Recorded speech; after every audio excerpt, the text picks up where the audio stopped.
Hay mucho escrito sobre el despido disciplinario y sus causas, pero vamos a desvelar, sobre todo de dentro y con sentencias conseguidas por este despacho, qué es un despido disciplinario y, sobre todo, cuál es la causa real o las causas reales que motivan a que la empresa despida a un trabajador por causa disciplinaria.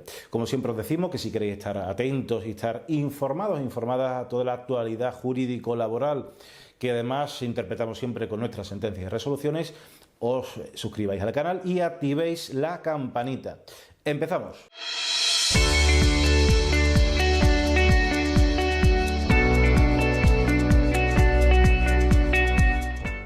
Para entenderlo rápidamente, el despido disciplinario es el despido, la decisión de despedir a un trabajador que la empresa toma. ¿Por qué? Porque el trabajador ha incumplido algún tipo de obligación. Y ahora surge la duda: ¿qué obligación ha incumplido el trabajador o qué tipo de obligaciones se le imponen a los trabajadores? En primer lugar, nos tenemos que ir a la norma básica, el Estatuto de los Trabajadores. En su artículo 54.2 establece el listado de causas por el cual se puede despedir a un trabajador. Si bien son causas generales, por ejemplo, la transgresión de la buena fe contractual, que eso significa pues actuar de mala fe en el trabajo. Si queremos motivos más concretos, tenemos que acudir al convenio colectivo de aplicación. Aquí os dejamos un vídeo indicando qué es el convenio colectivo de aplicación. En cualquier convenio colectivo, por ejemplo, si nos dedicamos a la hostelería, el convenio provincial de hostelería de la provincia que se trate, aquí en Sevilla, el convenio colectivo de Sevilla de hostelería. Tenemos que acudir a una sección muy concreta del convenio colectivo. Las secciones que regulan las faltas que puede cometer y la consecuencia que tiene para el trabajador suele llamarse régimen disciplinario o régimen sancionador o sanciones directamente. En ese apartado de cualquier convenio colectivo establecerá las distintas faltas que se pueden cometer. En este caso siempre van a ser leves, graves o muy graves. Cada una o dentro de cada uno de esos tres apartados aparecerán supuestos muy concretos. Por ejemplo, y de forma genérica, indicará cualquier convenio colectivo que el retraso de 2 o 3 o 4 o más días con periodo de tiempo mayores a 15 minutos de forma acumulada pues puede dar lugar a la comisión de una falta leve, o si se reitera en el tiempo por más de X fecha, una grave, o si es más continuada en el tiempo, una muy grave. A partir de esos tres apartados aparece un nuevo apartado y son las consecuencias a esos incumplimientos, es decir, consecuencias a la imposición de una sanción, por ejemplo, leve o una grave o una muy grave. Veremos que, y además es muy gráfico en cualquier convenio colectivo, que las consecuencias, y resulta evidente, a una falta leve no son la misma que una falta muy grave, porque además la consecuencia para las faltas muy graves siempre suelen ser dos. La más grave es siempre el despido disciplinario, es decir, separarnos definitivamente de la empresa con el despido disciplinario.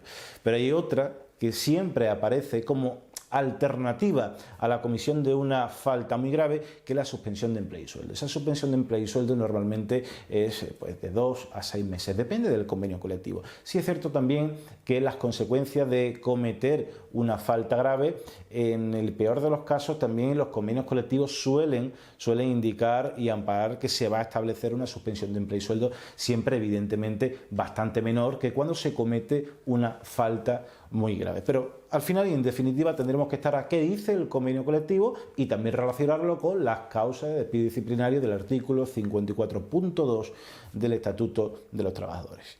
Ahora bien, si hemos cometido una falta, suponiendo que no llevamos razón lleva la empresa, es decir, hemos cometido la falta y tenemos que asumir las consecuencias.